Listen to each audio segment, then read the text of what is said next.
దైవ సేవకుడు ప్రార్థన వలనే మన కుటుంబాలు బాగున్నాయి. ఈ మాట చెప్పండి, దైవ సేవకుడు బాగుంటే మన కుటుంబం బాగుండేది. మరొకసారి, దైవ సేవకుడు బాగుంటే మన కుటుంబం బాగుండేది. మన మందిరము బాగుంటే మన జీవితం బాగుండేది. మన మందిరము బాగుంటే మన జీవితం బాగుండేది.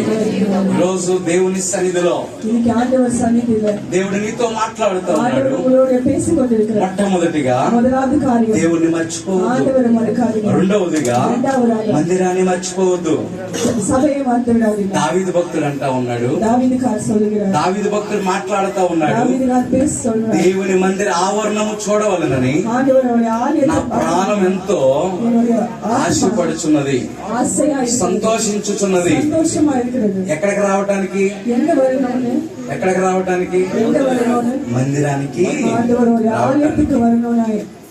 మనం చాలా మంది మందిరానికి రావడానికి లేట్ చేస్తాం, ఉద్యోగానికి లేట్ చేయం, స్కూల్కి వెళ్ళడానికి లేట్ చేయం, పనికి వెళ్ళడానికి లేట్ చేయం, మందిరానికి రావడానికి లేట్ చేస్తాం. మందిరానికి లేట్ గా రావద్దు, మందిరాన్ని మర్చిపోవద్దు. మందిరము బాగుంటే నీ జీవితం బాగుండేది, మర్చిపోవద్దు.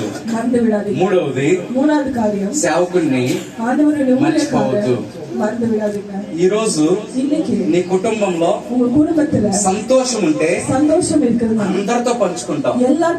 నీ కుటుంబంలో బాధ వస్తే దేవుని సేవకుడి దగ్గరికి వస్తావు. నువ్వు ఏడిస్తే నీ సేవకుడు ఏడుస్తాడు.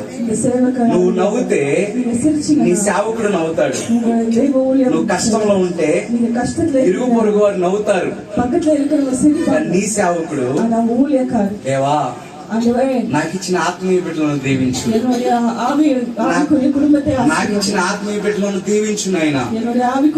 వారి కష్టాల నుంచి విడిపించు, వారి పరిస్థితులను మార్చు, వారి స్థితిగతులను మార్చు, వారి జీవితాలను మార్చు. నువ్వు దుఃఖంలో ఉంటే నీతో పాటు ఏడ్చేది నీ సేవకుడు.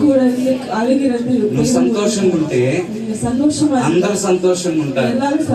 కానీ దేవుని సేవకుడు మాత్రము నిత్యము ఎల్లప్పుడూ నీ కొరకు గడిచిన 5 సంవత్సరాలుగా ప్రార్థన చేస్తూనే ఉన్నారు.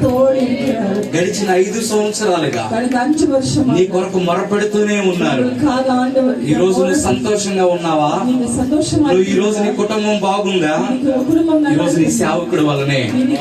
చప్పుడు కొడుతూ దేవుని నామాన్ని మహిమపడతాం. 3 విషయాలు నేను ముగించేసాను.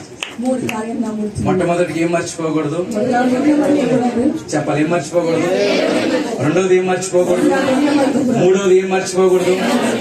దేవుడు నాకు ఇచ్చిన ఈ సమయాన్ని బట్టి దేవునికి మహిమ కలుగునుగాక. నన్ను ఆహ్వానించిన దైవ సేవకులకు ప్రత్యేకమైన వందనాలు.